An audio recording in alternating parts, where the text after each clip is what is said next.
I was talking with a friend of mine about why female superheroes suck. And it's because we don't know how to express culturally a struggle of women.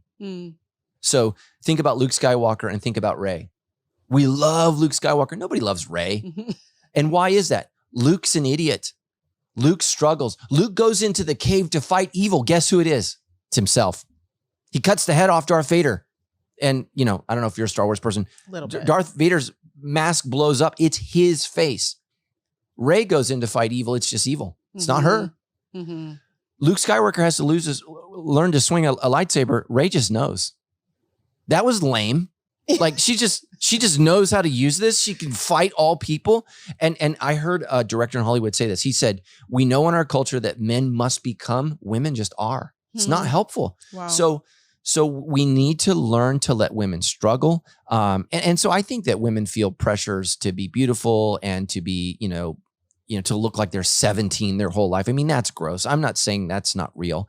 But so much of it is we as a culture have not figured out a way to let women process and deal with unhappiness in marriage, because we've created this picture, right, where you're married to this strong, independent, masculine, sensitive, caring.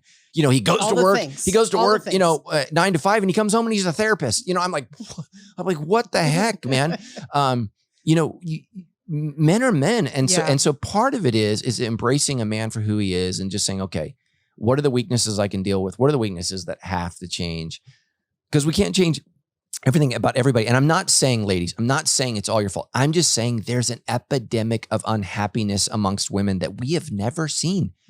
And feminism is the greatest contributor to that, because they said the problem is men, and it's just like, again, remember what I said about, if all my problems are you, what do I do? Yeah. So for women, if it's a patriarchal system, if it's always men, if it's always chauvinism, you're helpless. You can do nothing but flee the very relationships that you need. And so what I would say is, buddy, this is not just you, because I think a lot of men just feel like, oh my gosh, it's me, it's me, it's me. It's the cultural oppression of women that I think we think is a patriarchal oppression.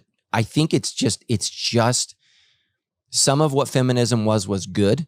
Women should be equally paid. They should be. I mean, guys, women couldn't run in a marathon. My mom couldn't play sports. Wow. Like, that's crazy. Right. That's crazy. And so there were some things about our culture that were just broken and awful. Women didn't have the right to vote. I mean, some of that stuff's just nutty. It's nutty, but we've gone too far. Yeah. There's a great book called The Boy Crisis. And he says this in the 1970s. He was a leading part of feminism. And so many feminists are now starting to say, hey, this new wave of feminism has gone too far. And what he said was, in 1972, when he spoke at UCLA graduation, there were no women graduating with a PhD. Wow. He was invited to speak in 2014. Not one male candidate. It's a problem. Listen to me. Listen to me, ladies. Our boys are hurting. Our boys are suffering. Hi, thank you so much for watching. If this material is helping you to further your authentic relationship with Jesus Christ, I want to encourage you to move from being someone who watches content to someone who participates and helps give towards this content. I want you to know that no amount is too small. Jesus Christ himself makes the biggest deal out of the smallest gift. And so whether that's $1 or $5 or $10, every dollar helps us in our mission to reaching the world with this vision of authenticity. So if God is prompting you, if the Holy Spirit is moving you towards generosity to Sandals Church, I want to encourage you to go to donate.sc. And here's all we ask. Give whatever God asks you to give, and we will just pray over that and ask God to bless that so that we can reach more people like you with this life-changing message.